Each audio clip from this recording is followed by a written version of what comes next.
and welcome back to Sports Talk with Dad. We have another amazing show lined up for you today, including one of my all-time favorite segments, Makula Matata, because when Brian's making your picks, it means no worries. He'll be on later here in the show, but before we get to that, my name is Kyle, and as always, I cannot call this Sports Talk with Dad without the man sitting next to me, a man who thought Instagram was putting your grandma on speed dial, my dad, Tim. Well, I'd be putting my mom on speed dial, but I didn't have to because she called all the time. Did you have speed dial? Yeah. Did you? I mean, Did you have phones? Later on, we started out with actually our phone number was Riverside 6156 when I was very small. And then it was 742. We had to dial 7 numbers on the old rotary phone. That's all I wanted to hear. That's Yeah. all. But before we get started today, something sad did happen, and I need to put on a British accent for this one. So, jolly good, old governor, because Queen Elizabeth II has just officially passed on the crown. Don't ever do that again. Oh, that was pretty good. It is sad news, though. I mean, It is 96 years old. I was amazed. I saw a film of her. She met the new prime minister on Tuesday and looked completely healthy. And then sadly passed away today. I mean, healthy for a 96-year-old. She was smiling. She was engaging. You know what this means, though? We are one step closer because we are in line for the throne. Of course, several thousand people would have to die. I mean, the entire country of England would have to Oh, it explode. wouldn't. We're like 7,000 and change away. We're not. We are. No, we're not. I had an aunt with way too much time on her hand. We are in line for the throne on the Eddie side of the family. No, we're not. But that's okay. We can pretend I like Fantasyland as well. Hey, we've got a castle someplace in Wales. That we do have. That That is true.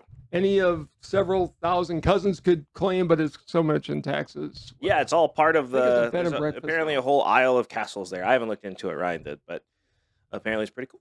Yeah, Which is awesome. would love to go and see I our mean, I castle. just want to go there because that's where Dracula was created. No, it was not. That was in Transylvania or Romania. Dracula was written by Bram Stoker. He wrote it, but it wasn't based in Britain. It No, was based that's where it was created. Was the Welsh Irish land. Okay. Yeah, it's based in Transylvania, which is in Romania, but that's not where it was created. Based on Vlad the Impaler. And by the way, most of Dracula takes place in London. Based on Vlad the Impaler. They're in Transylvania for like the first chapter. That's it. Yeah, it's a scary story. It is. I read Yeah, I it for the love this first time. story. I'm going through classic books, and that was one of them. But anyways, I could get on a tangent here. I do want to talk to you about one thing, because I was listening to another show, and that show brought up the fact that Kirk Cousins and Tony Romo are the same quarterback. I don't agree with that. I think if Tony Romo were on the Minnesota Vikings today, I think the Vikings would be Super Bowl favorites, hands down. I think he's a much better quarterback. I mean, here's the sad part. The Vikings should be Super Bowl favorites with Kirk Cousins. See, I think the better comparison, honestly, is Kirk Cousins and Jay Cutler, two quarterbacks that have just underperformed their entire career. I think Cousins is a better quarterback than Cutler ever was. I disagree. Talent-wise, I don't think was a better quarterback in the league for a while than Jay Cutler. Cutler had an amazing arm. He could throw the long ball. He just didn't have the drive. He didn't have the drive, and it was just part of his personality, which is fine. But talent-wise, I mean, Jay Cutler was as good as it got. But he wasn't the winner that Kirk Cousins is. I mean, Cousins isn't the winner Cousins should be. Not that he should be, but if we're going in rank order of winners, Tony Romo was absolutely the best quarterback, and I think had he had a good team, he would have gotten to the Super Bowl. I think that's the big difference you have to talk about is Tony Romo didn't always have the best teams in Dallas. No, he did not. It was just not the talent surrounding him.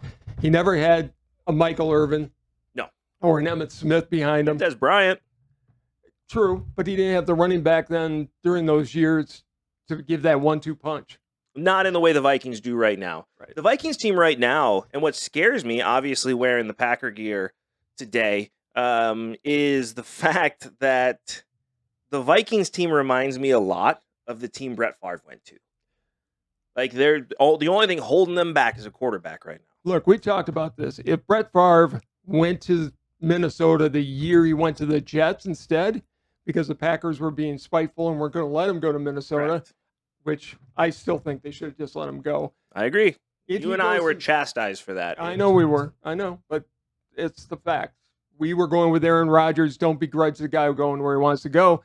If he goes to Minnesota that first year, they go to the Super Bowl and they win the Super Bowl. 100% agree. 100% agree. And I think this year the Vikings are going to be a sneaky team. But I would have to say Kirk Cousins being compared to Tony Romo is an insult to Tony Romo.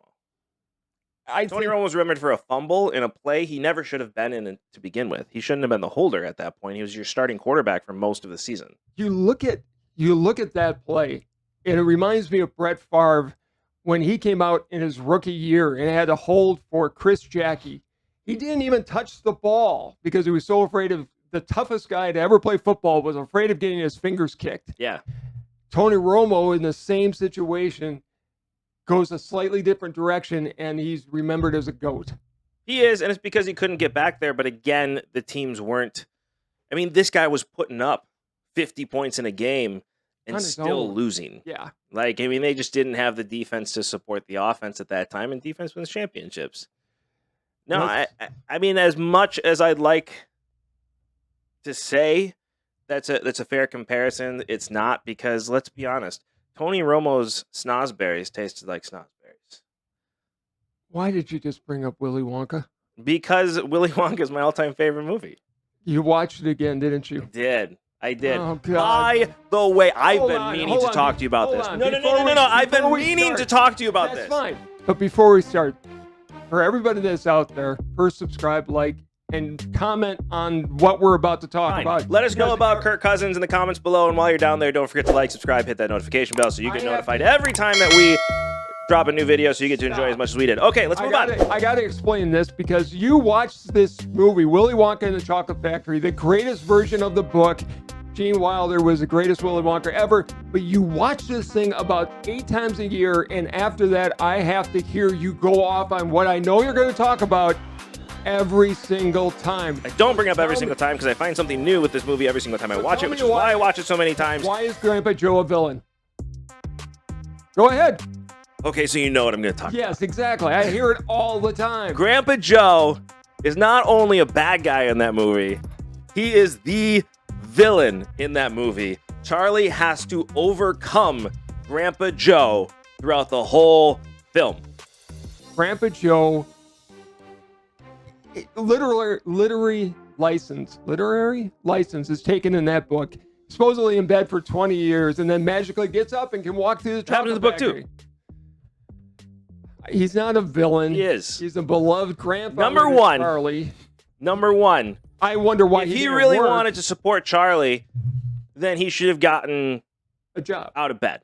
I mean, he jumped out of bed and started dancing around when he found out he got to go to a chocolate factory. He tried at that point because Charlie asked him to. Well, you know what Charlie asked him to do to begin with? To help support his family so he didn't have to work and to just focus on school.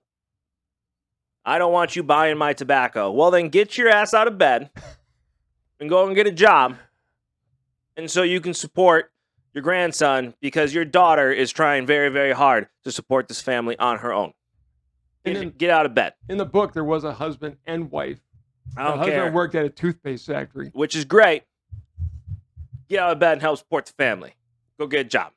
I will say that in the movie, when Charlie is awarded the chocolate factory, Grandpa Joe was only worried about whether he was going to get to go to the factory as well. Right. He also told Charlie to take the gobstopper and to go and sell it to Slugworth, and Charlie had to tell him no. Yeah, he's also the character that convinced Charlie to drink the fizzy lifting drinks, which almost got them killed. Didn't get him killed. Almost did. If Grandpa Joe didn't magically have old man gas, they're dead. Like, that's happening. Like, he magically burped, and then they fell down. And that was luck. Grandpa Joe got lucky. Grandpa Joe didn't care about Charlie. Grandpa Joe completely cared about himself the entire time. Because if he cared about Charlie, you know what he would have done? Gotten out of bed and went and got a job. I have to listen to this 8 times a year. He would have gotten out of bed and got a job. He is the villain. He is the devil on Charlie's shoulder the entire time. He is trying to steer Charlie in the wrong direction the entire movie. The entire movie. In fact, the only reason they got to go to the chocolate factory was because Charlie is such a good person that he decided with the money that he found to buy his Grandpa Joe a chocolate bar. Instead of tobacco. Either way, he bought him a chocolate bar out of the kindness of his heart, and there happened to be a golden ticket in it. And then he's like, Grandpa Joe, will you come to the chocolate factory with me, even though you can't move? He didn't even ask him to go, actually. He said, I wish you could go, Grandpa Joe, with me. And guess what? He's like, give me my cane, Charlie. Now I magically can walk and dance around. Villain. Can we agree? Bad guy. Gene Wilder was the greatest Willy Wonka ever, right? He's the only real Willy Wonka. He's the only Willy Wonka. There is no other movie. It doesn't wrote exist. That movie. It was brilliant. Are we done? Can we be done with Willy Wonka? No. He is a villain. Not a bad guy. He's an obstacle Charlie has to overcome throughout his entire life. Grandpa Joe is an obstacle Charlie has to overcome his entire life. He's the guy who instills the fun and the lightheartedness in Charlie. Who? Grandpa Joe? Yeah. Yeah, he only tries to suck the life out of him by making him work to support him when he clearly can get up and move. He didn't need a wheelchair. He didn't even need a cane in the chocolate factory. He could move just fine all on his own. Can we be done now? Villain. Sports Talk with Dad has turned into movies with Dad. Just Willy Wonka and the fact that Grandpa Joe... I'm going to create a t-shirt that we can sell as merchandise that says Grandpa Joe is the villain. We do need to get some merch put out there. And that will be one of the shirts. Grandpa Joe is a villain because he is. If you agree with him, please put it in the comments. Or if you disagree with him, I've gotten tired of arguing with him about it, as you can tell. Because I'm not wrong. I'm worn down. I'm not wrong. I've proven this several times. I am not wrong. Grandpa Joe is a villain in Willy Wonka and the Chocolate Factory, and he is an obstacle that Charlie has to overcome. And when you decide to agree with me, let us know in the comments below. And while you're down there, don't forget to like, subscribe, and hit that notification bell so you get to enjoy this show as much as we enjoy making it, and you get to hear the truth that is behind the evils of Grandpa Joe. Here's the thing. If I'm assuming it's his daughter, because one of them, her poor daughter, taking care of all 4 of them, all 5 of them. Using bedpans because Grandpa Joe couldn't even get up and go to the bathroom. Right. That's pretty gross. And then for him magically stand up, Villain! Making his daughter clean up after him when he can walk the entire time. Villain! Grandpa Joe is an obstacle that family has to overcome. He is lazy and can work, but refuses to. It's what you're going to do to me when I'm 85 years old. You're going to look at me and go, get up and get to work. If you can dance around and I need the money, you better believe it. Grayson's going to come up to you. I wish you could come, Grandpa Tim, to the chocolate factory with me. He'll be 35 and years old. And you'll all of a sudden get up and be like, look at me, I can move. And I'll be like, sit back down, old man. You have to work that day. You can't go. Bad guy. Villain. Elder abuse. Grandpa Joe's a villain. I hate all right, Joe. Can we stop talking about this? So, back to sports. A number 1 overall draft pick. Yes. He's talked about being inactive. It will never the entire season. It will never happen. That fan base is going to be screaming for him beginning this Sunday. So we are talking Kenny Pickett has just been announced as being inactive for week 1 and possibly being inactive for the entire season, and very much of a Jordan Love move, which he was his first year. I think this is a smart move. I really do. Look, if you look at history, it's always better for a young quarterback to sit back and just learn. It is, especially with the pressure that's on Kenny Pickett. This is a Pittsburgh kid that went to Pitt for college and was drafted in the first round by the Pittsburgh Steelers. Who looked awesome in preseason. He did. He looks great, and I hope he overcomes his tiny Whopper Jr. hands and has a great career. I really do. I always wish the best for everybody. But I think the best thing to do is not to put that pressure on him of the crowd chanting his name. And if you really want him to sit all year, don't even have him on the roster. Just have him inactive and You let want Trubisky him on do the his thing. sideline. You want him carrying the clipboard, and That's fine, but don't have him in pads. Trubisky is going to get his opportunity. He's finally got a decent coach. Tomlin's going to be great for Trubisky. He is. I think by game 4 or 5, Trubisky's going to be sitting at 2-2, maybe 2 or 3. And if he's got a losing record, the pressure is going to be too much. They're going to put in Pickett. The question mark is the wide receivers when it comes to Pittsburgh this year. It's never a question mark in Pittsburgh. It's never a question mark in Pittsburgh. I get it. They're very good at developing wide receivers. It's one of the best things Tomlin does, right? But I do think that it's a question mark this year. I think Trubisky looked good in the preseason too. And the fact of the matter is you want Pickett to be your long-term solution. Absolutely. You do. You want him to be the quarterback for the next 20 years. So what's 1 year?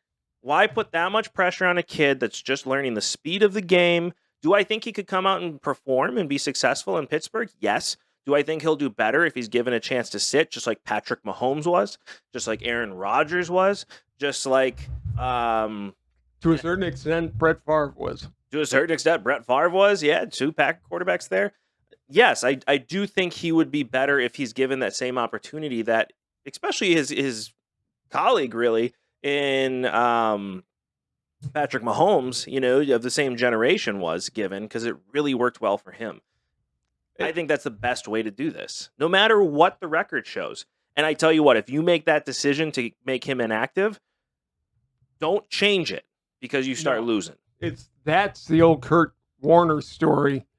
If you put in the young kid, in that case, Eli Manning, if you put him in, leave him in. Do not come back to me.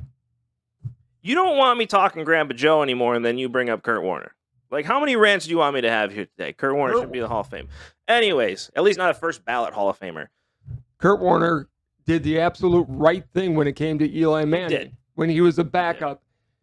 And he started the season, they decided to pull him, and his exact reaction was, don't put me back in. If you're going to put in Eli, go with him and let him grow. And the same thing's going to happen, I think, in Pittsburgh. I don't think he's going to be inactive all year, and I think he's going to be on the field at some point. Unless Trubisky comes out of the box and starts winning right away. Tomlin's too good of a coach, and too good of, especially of a player coach, to understand the implications of that decision. Pittsburgh's a very patient organization. And Tomlin's not going anywhere. Right. They don't fire coaches. And Tomlin's proven himself time and time again to be one of the best coaches in the league. And he's going to make that decision. So that's good for Pickett, too, because he's in a situation where a coach doesn't have to perform to keep his job. They can have a losing season. I don't think Pittsburgh's, if they make the playoffs, they're not going to go deep. In my mind, the AFC Championship is going to be Buffalo and Denver. And it could be Buffalo and any of a handful of other teams, quite honestly. But Pittsburgh does have the luxury of this year can just become that throwaway year to let him get ready for next year to take over. Let Trubisky try and get his career back. You brought him in for a reason. Let's see what he can do. Don't rush a kid in when he's not ready. Let him sit. Who cares? If you're not going to be a Super Bowl contender, nobody should care. Let's go to another team, and this is one close to our hearts. As you can see behind, as you're actually an owner of the Packers, I'm really worried about them. I don't think they win this weekend. I could see them not making the playoffs this year. You shut your dirty mouth. Sorry, I've got to be honest. That's what we are always honest on this show. They're going to be carried by two of the probably the best running combination in football. He's up between there. Aaron Jones and Quadzilla, AJ Dillon. Thank you. Awesome thunder and lightning combination. They have nobody to throw to, though. And they do. They got 5 guys. If they're going to be relying on the run, other teams are going to be able to stack the box and just prevent them from running. And then Rodgers has nobody to throw to. Listen, I'm nervous about week 1. I'm worried about week 1, 2, 3, 4. The Vikings should have been better last year than they were. They should have been better the last few years than they have been. They've severely underperformed, and they have a heck of a team right now. And if Kirk Cousins can figure it out, they could go a long way, and they could be competitors for this division. The division is I'm not not betting against a 2-time MVP. I'm just not. Okay, and I get that. He is a 2-time, but the division's not a walkover. Minnesota is really good. Detroit is markedly better than they've been in the past. The only one that's really not up to par is Chicago, and they're rebuilding. Chicago may not win a game this year. They've ruined. I mean, we know what's happened with Justin Fields. I feel bad for the kid. I hope he gets turned around. I'm concerned about, Allen Lazard. Is he even playing this weekend? Yes. Theoretically, the number one. So is the rest of them. They've got to figure it out. I mean, they just did not address the wide receiver position over the summer. They did. I mean, they tried, right? They had conversation with Julio Jones. Julio Jones decided to go someplace else. I mean, that's not the Packers' fault. They did draft a wide receiver this year. Speaking of Tampa and Julio Jones, I will say I do not understand why Tom Brady came back. Obviously, the conversation in the house was between Giselle and him was, it's time. You promised family, and you're going back to playing. And she took off last week. It's hard to give up a chapter in your life. I understand that. I mean, it's hard to walk away. And if you still think you have something left in the tank, look what Brett Favre was convinced to come back, right? And he didn't have anything left in the tank, but he thought he did. And so he came back. I think this is the same situation. And it's why I don't believe in Tampa, because I don't know how much Brady has left in the tank. I've never really thought that about him before. I always knew he had more. Right. This year, I'm not really sure, because clearly with him missing training camp earlier in the year, he had planned for retirement. He had went downhill the last 2 years. I mean, when they beat Green Bay in the NFC Championship game, right, Brady played atrociously in that game. Right. There was no reason for them to win, but yet they did, and give him credit for that. He has nothing left to prove. Nothing. And I think when you're getting pounded on at home, or the silent treatment at home, which could be worse, he speaks from experience.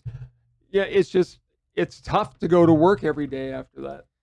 Yeah, definitely. And we'll see. I mean, I believe in the Bill Parcells line of, once you think about being retired, you're retired. You're retired. And clearly that, not only did you can say you're retired and still come back. We watched Brett Favre do that forever, right? Yes, we did.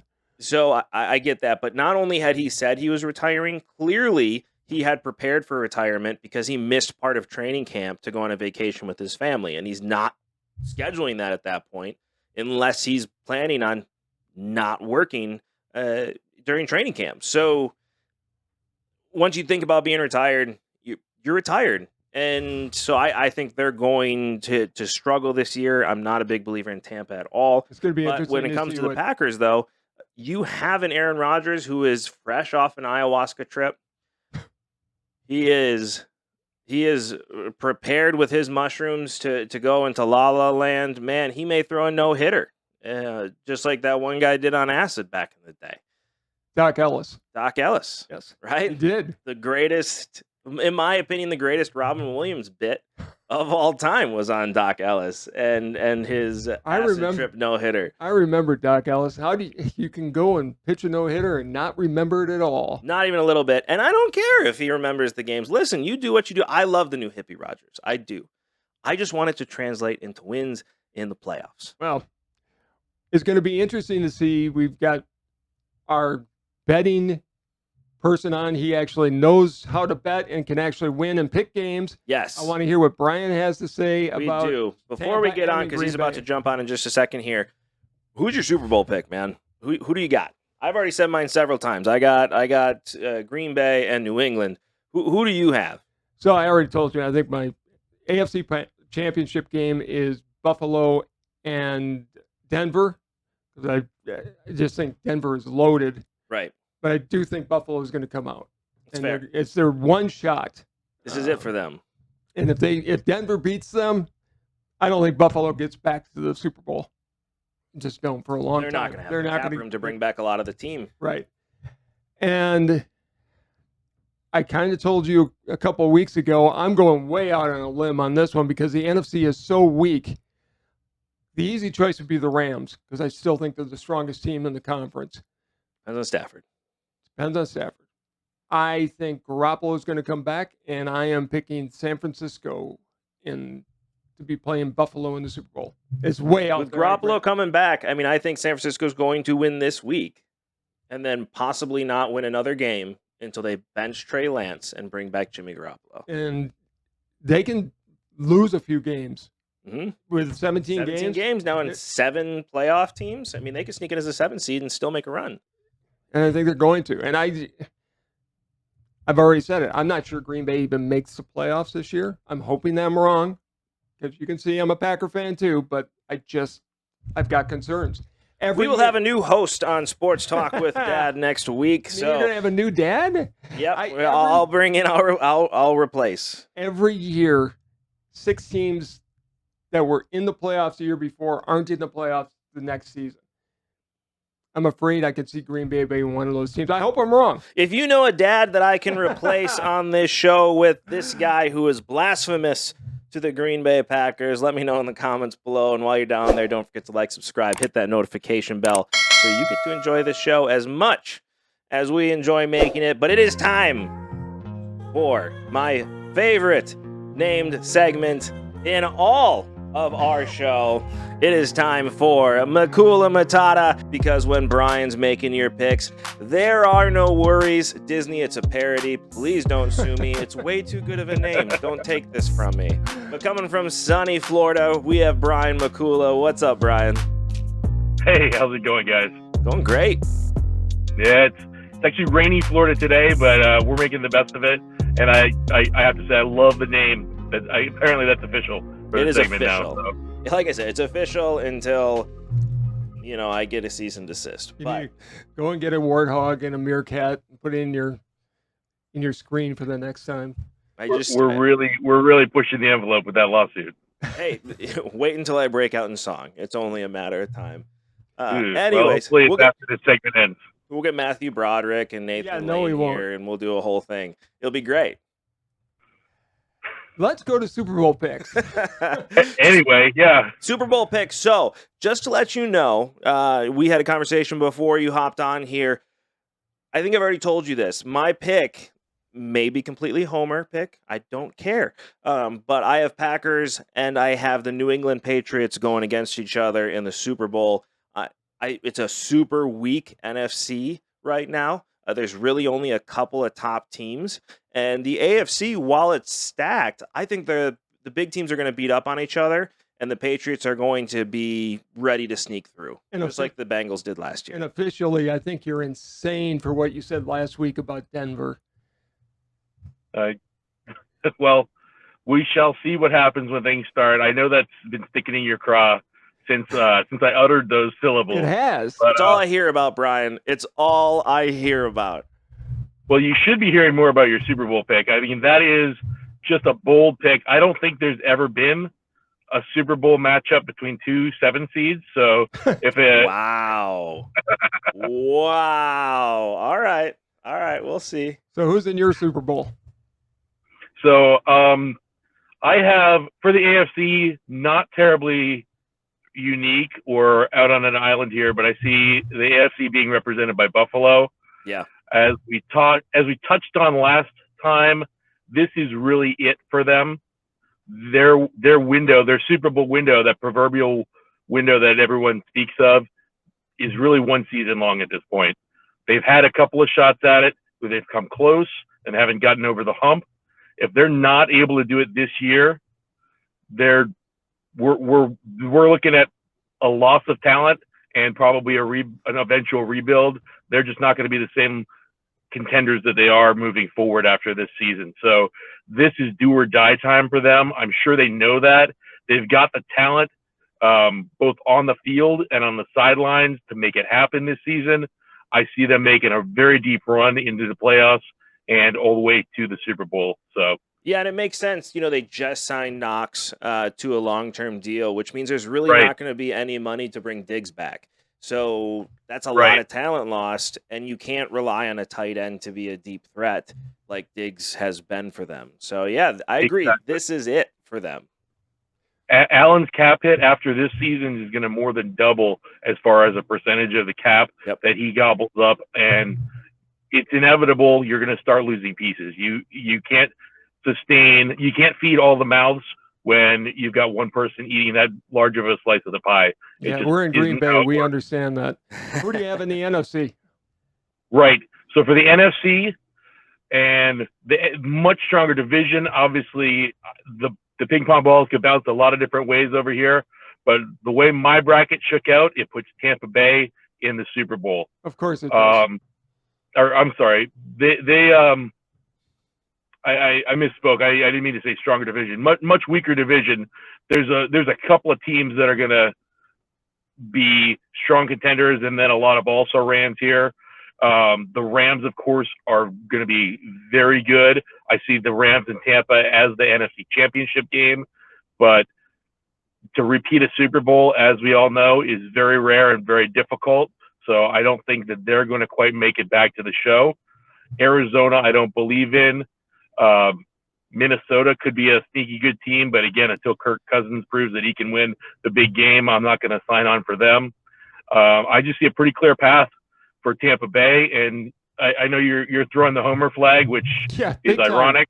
Little pot and kettle going on with considering what show we're on, but the reality is nobody made Tom Brady come back. He's got nothing to prove. I think he analyzed the landscape of the NFC and saw a relatively easy path to another ring, and I think that's the only reason he's back. He better win this one because he won't have the one he gave to Giselle anymore.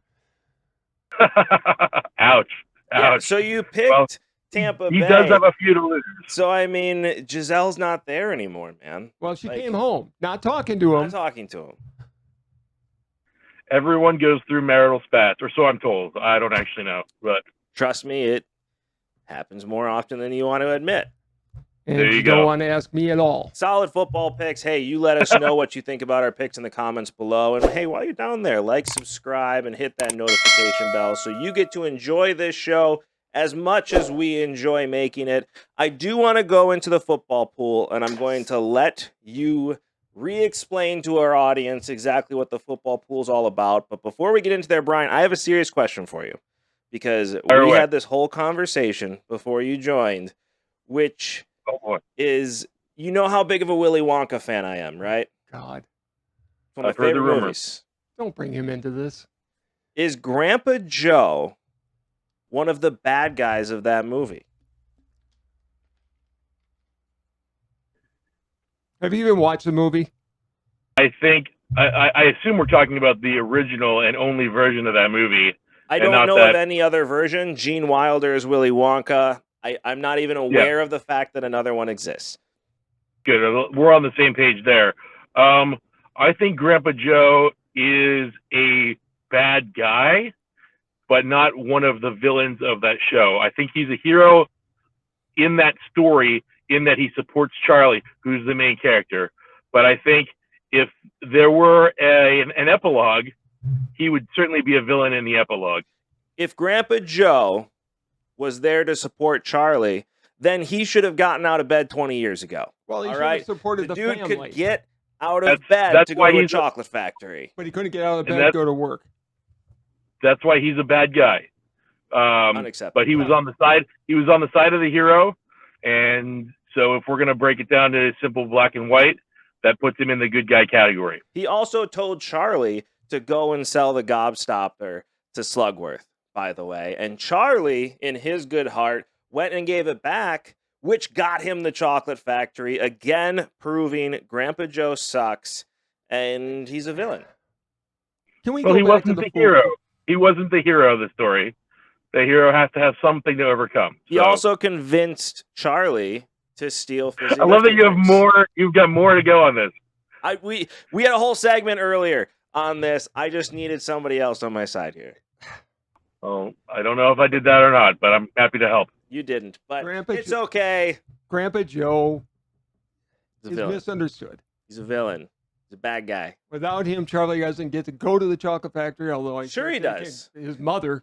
Anyways, so we're in a pool. We've been in the pool for 5 It wasn't minutes. even the chocolate bar that Would Grandpa you- Joe bought that got him the golden ticket. Are In you- fact, Charlie bought the chocolate for Grandpa Joe, and it had the ticket. All right, fine, I'm done.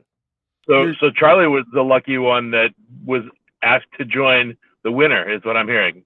No, it is his good heart that took care of his family, and Grandpa Joe was the devil on his shoulder the whole time. He had to overcome Grandpa Joe. This is driving me nuts. Can we get off of Willy Wonka? Yes, we can move on. Fine. The movie was made 50 years ago. I saw it in a theater. Yeah. I think One I of was the the greatest only movies of one. all time. It was, but not at the time. Okay. To reset, we're going back to football now. All right. Brian, you on board? Yeah, I thought this was a sports show, so here we go. It's about life In and general. how we all have our Grandpa Joes to overcome. So I've been in this pool for 25 years or so. Kyle's been in it for 15 or more. It's a straight pick the winner pool, but you have to assign points based on your confidence. So if whoever Chicago's playing, they're going to be your 16-point game because you know they're going to beat Chicago. Whoever you're least confident in, they'll be your 1-point game. So that's Gotcha. the way it goes. We've already discussed and we've picked our winner for tonight's game. Kyle and I decided to go with Buffalo, and we assigned 7 points to it. Oh, wow. So That's a lot of confidence in Buffalo this go around. It's listen, I like Buffalo, and I think you're right. It's going to be hard for them to be beat this year. They have to win this year. But this is more of not as much confidence in the Rams, honestly. I don't believe Matthew Stafford's fully healthy still, and they lost a beat with OBJ being gone. So that's Not a believer in Robinson. Not yet. I mean, I watched him in Chicago for how many years? Not totally his fault, but he had Andy Dalton feeding him the ball and still couldn't perform. And we'll see how it shakes out. Okay. What about you? What's the pick? What's the points? For tonight's game, For tonight's game. Now, we are posting this Friday, but I'd love to hear what you have since we are recording Thursday. Who you got picked? so we'll know instantly how well this is aged. But I will pick the Rams for tonight. I think some of the statistics are on my side on this one. I like both these teams a lot. I think they're pretty equal. The game being in LA is probably the thing that tips me slightly towards them. Now, as far as your point system goes, this is a 1-point pick for me. I'm not supremely confident on it, but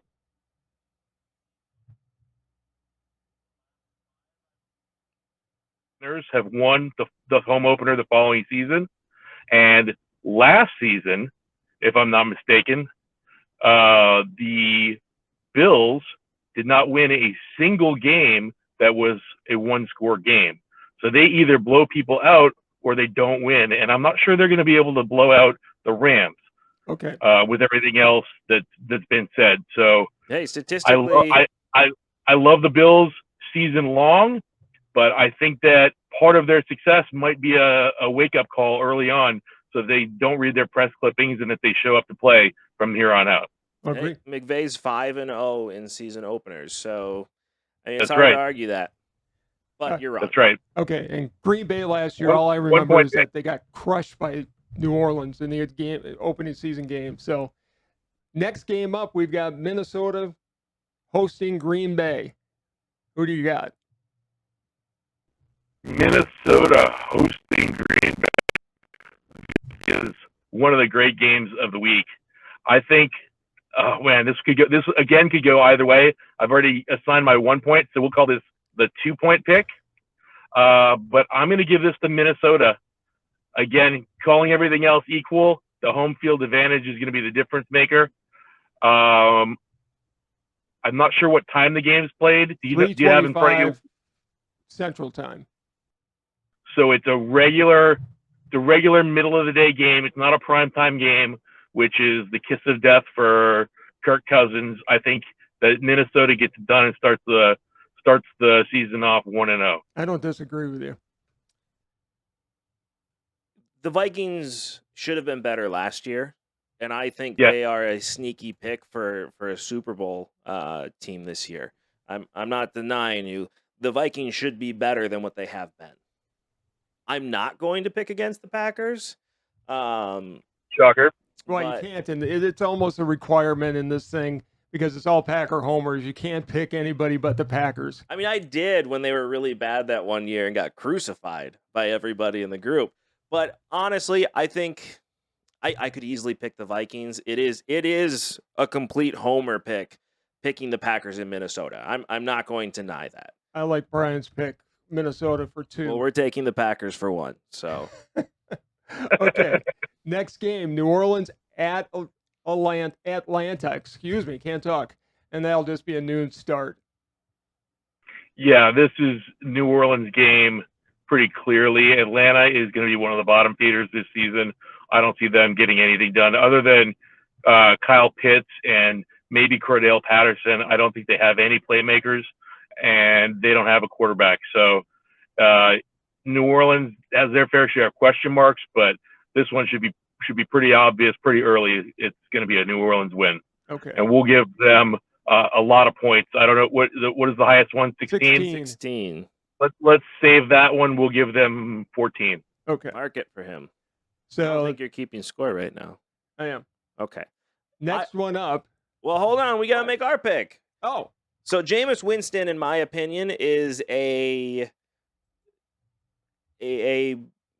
underrated pick for MVP. If Jameis Winston can figure it out this year, I think he's an MVP candidate. So I'm with you. I'm saying New Orleans for 16 points. I'm not saying 16. I'll go with the 14, and I'll tell you why in 2 picks. Okay. Okay. Next pick. Next one up is just about the story and the drama. Cleveland goes to Carolina. This is going to be an interesting game because obviously the storyline, obviously the drama, obviously Baker's revenge and all that sort of thing.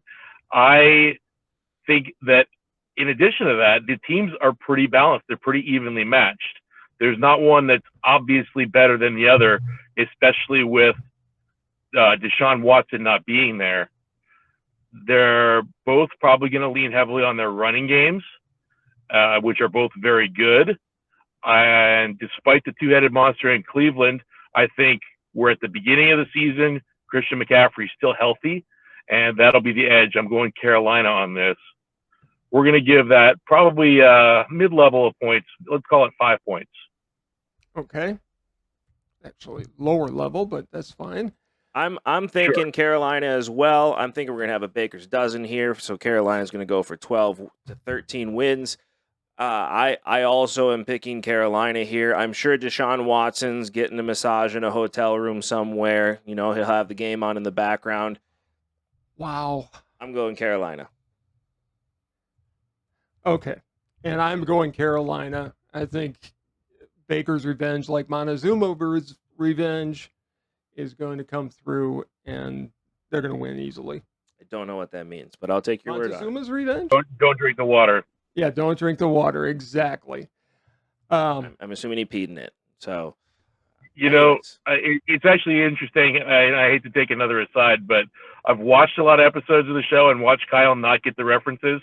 So it's interesting to be kind of in on the joke now. At least I'm glad you got it. Yeah, I as a spectator, as a viewer, I get most of your references. Good. And I'm sitting there yelling at the phone saying, "Kyle, are you serious?" So now I can do that digitally in person. No, you can say, suffer Kyle, my pain with me. Yep. Right. He peed in the water. I got it. You raised him. I don't know. I know. Okay, here's the reason I didn't want to give New Orleans 16 points. Next game up, San Francisco going to Chicago. Yeah. I don't think we even needed to really dive into this one. I don't think so San either. Francisco is the clear winner, and yeah, I'm with you. That's the 16-point game for sure. Okay. This is Trey Lance's one win before he gets benched on a 5-game losing streak for Jimmy Garoppolo when they go on a winning streak to go into the playoffs. So, yes, I also take the Niners. Okay. Moving on. You mentioned it actually very, very briefly. The only the only storyline worth watching out of this is going to be Trey Lance versus Justin Fields. Correct. And that might make it worth tuning in, but obviously the game itself is going to be lopsided very soon. It won't even be close. I just feel bad. Chicago has ruined another quarterback. They have. The hype and if you recall in the draft, the rumor was that San Francisco was moving up to take Justin Fields I thought they were. at the time. So it'll be interesting. Obviously, the guy they took playing the guy that they passed on, not really equal based on the circumstances they landed in. Though. I was going to say, team versus team. I don't think we can really judge this yet. It is, at the end of the day, a team sport, not a solo sport. So, okay, we've given that game more time than we should have. Week. What was that, Brian? Moving Sorry, I on. didn't mean to cut you off. No, I said it's a team sport. It's true. So, all right, next Live game. golf forever. Next game up, Pittsburgh at Cincinnati. I love this game. I think it's going to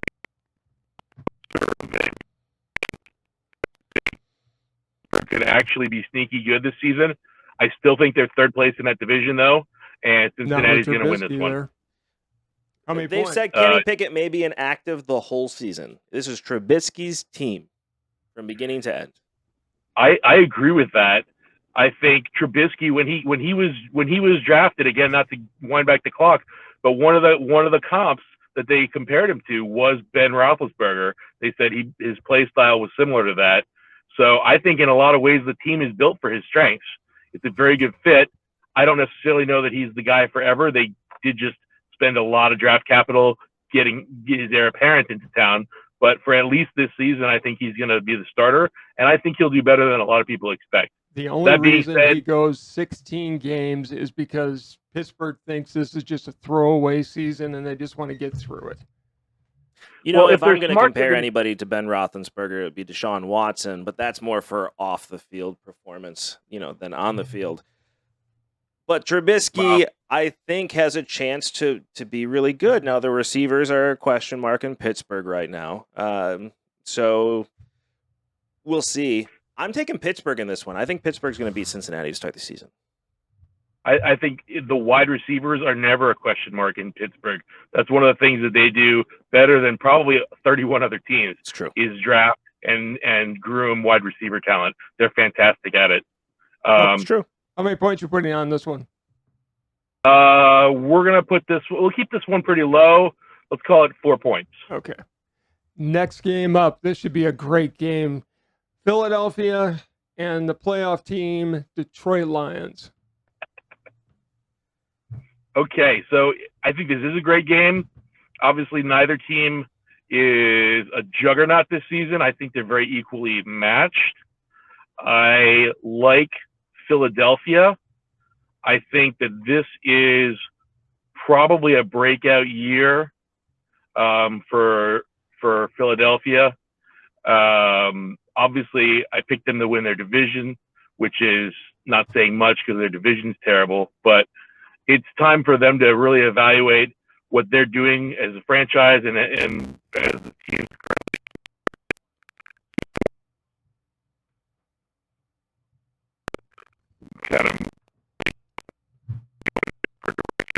And I think that they're going to have a pleasant surprise this season. I really think they're going to do better than a lot of people expect. And I'm not a Goff fan. I don't think that anyone's going to get very far with them. See, I'm not a Jalen Hurts fan at all. I have no faith in Jalen Hurts at all. They've built this amazing team around him, and I just don't think he's proved enough to really have any faith in him. I'm going Lions all day long. Third season, it's a breakout year for him. Okay. How many points you got on this one? We'll call it. Okay. And we're going to send you the sheet to pick out the rest of them. I want to highlight a couple of these other games that are real interesting just for the sake of time.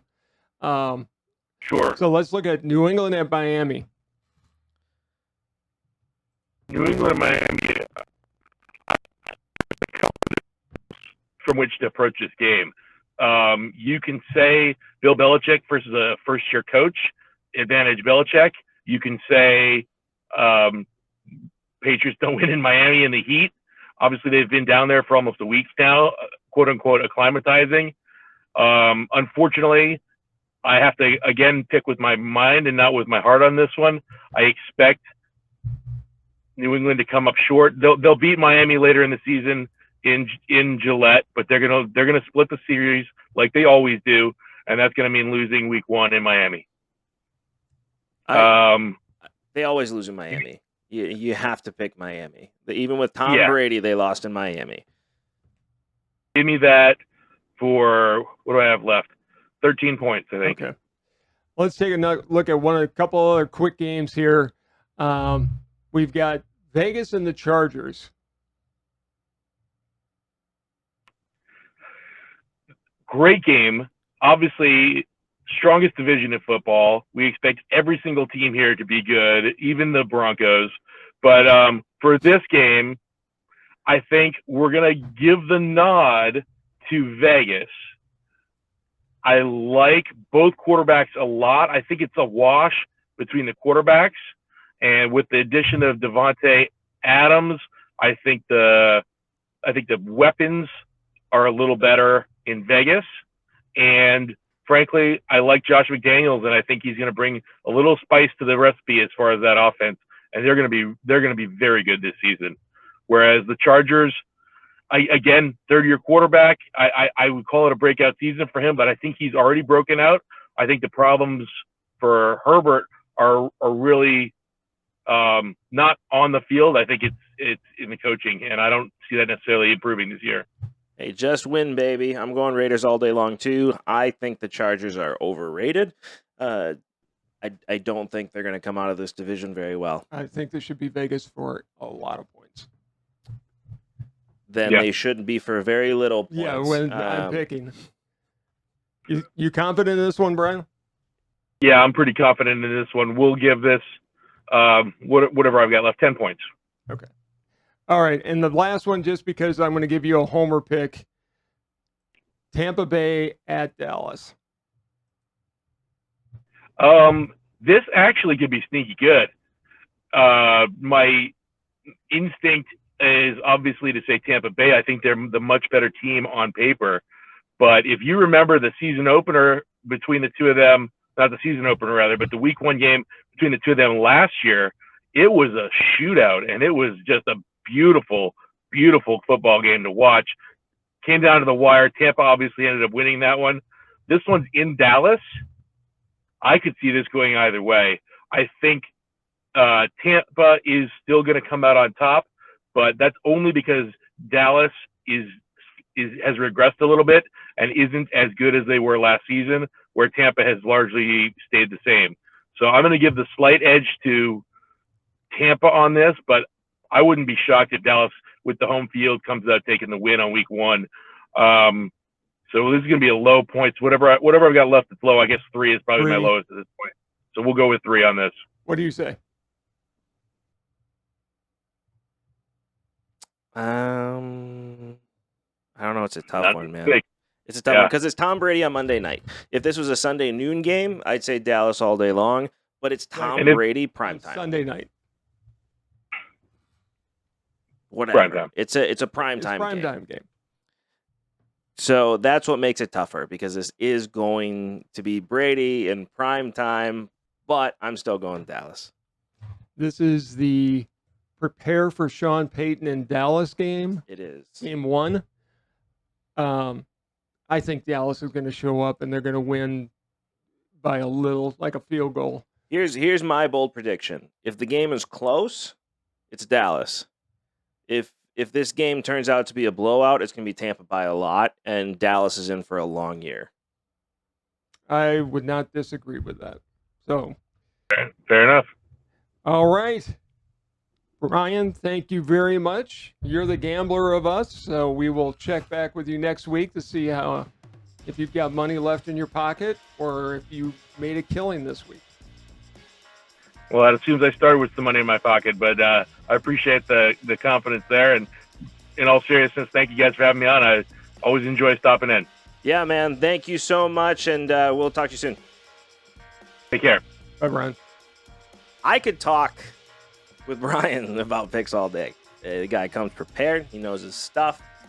And I may have to, take some advice, maybe put some money in the gambling ring and see what happens. And, I'll walk away divorced. It'll be fun. Remember Miami and Ohio State? Shh. No more betting for you. This is all for entertainment purposes only. Unlike NFL, who's in bed with bettors and gamblers.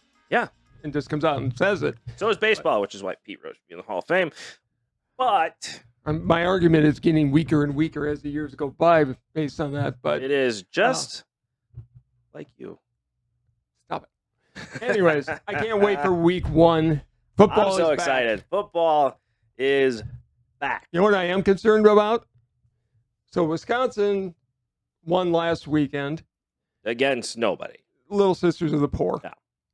They've got 2 more games like that. I think they play Washington State this weekend, and then they go to New Mexico or someplace.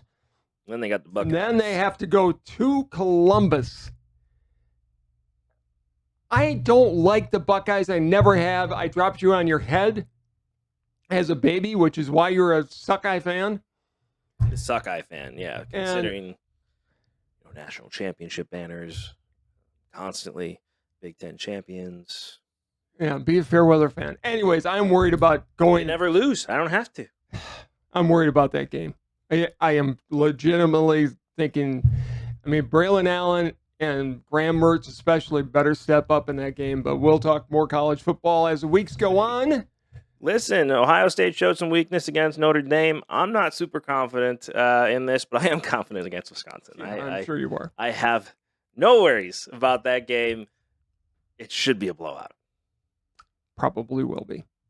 Which is awesome. Shut up. But I think we've had an outstanding show. I am terrified to ask this after the last couple weeks, but any last words? Long live King Charles III. But also, if anybody out there knows, we have got the golden retriever you've got has the world's most sensitive stomach. If anybody knows what you can do to that dog, because I came over and take care of some things at the house the other day, and he had thrown up on the carpet again. Yeah. It's called you giving him treats all the time. I don't give him treats all the time. I had not given him a treat. The dog does not come to you whenever you have food because you don't give him treats. He doesn't come to me whenever I'm carrying food. I did not. He doesn't come to my wife or my kids. Whenever you're there and you have food in your hand, he comes to you and sits expecting food. So do not give me this that you do not feed that dog people food. He threw up and I had not given him anything. So I love the dog and I like to share. And because these guys, those are cute face, I can't say no to the sweet loving food. Anyways, if anybody knows what you can give a dog who's got a sensitive stomach, it's the most sensitive stomach I have ever seen in an animal. Which is why we don't give him people food or bones that you like to bring over for him as well. They're peanut butter filled. Right. And then he eats them, and one of 2 things happen. He throws up or has the worst gas of any living creature on the face of the earth. Which honestly is half the fun when he's up sleeping with you at night. I can only imagine how funny that would be. I don't have to imagine. It's awful. I always know when you give him food because I have to leave my room. And that's the end of the show. God, thank you so much for watching. We will see you very soon. This has been Sports Talk with Dad. Bye, everybody.